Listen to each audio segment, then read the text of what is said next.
The air in my small basement apartment hung heavy with the smell of stale pizza and yesterday's laundry.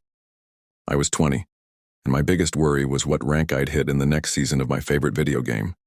My life was a comfortable loop of classes, late-night gaming with my buddies, and the quiet freedom of being on my own. But that comfortable loop shattered with one phone call. My world didn't just flip upside down, it completely disintegrated.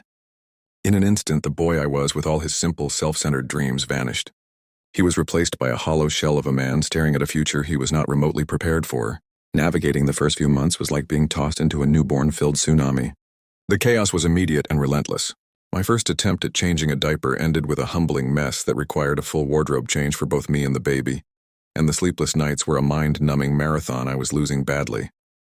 My once sacred gaming sessions were replaced with the soft glow of a nightlight. My headset swapped for a pacifier. The single life I'd been so proud of, the freedom to do what I wanted when I wanted, evaporated.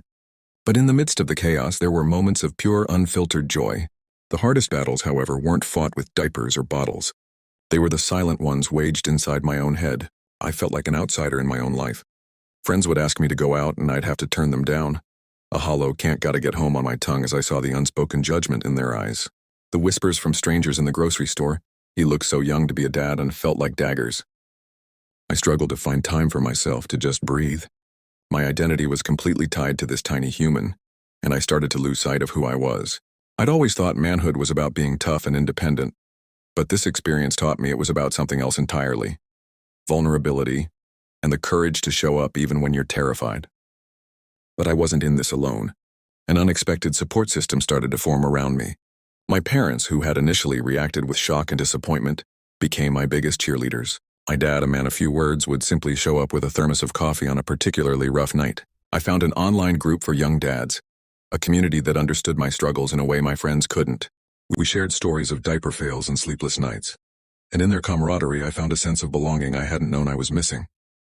I learned from seasoned parents at the park and found my own rhythm, a shaky but steady beat of fatherhood. I'm 23 now. The boy I was is a distant memory, replaced by a man who finds more joy in building a pillow fort than scoring a touchdown in a video game.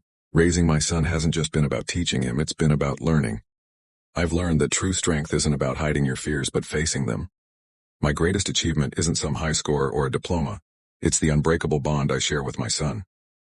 The way he looks at me with complete trust, the way he calls me Dad. If I could talk to my younger self, I would tell him to let go of the video games and the boyish dreams and to brace himself. Because the greatest adventure, the most profound love, is just around the corner, waiting to change him in ways he can't even imagine. The moral of my story is this: life won't wait for you to be ready. It's messy and chaotic, but in the most difficult moments you discover your true strength. Don't chase the perfect plan or the right age. Embrace the beautiful, terrifying, and unplanned turns, because they are what truly define you. Please give us a like and subscribe for more videos like this.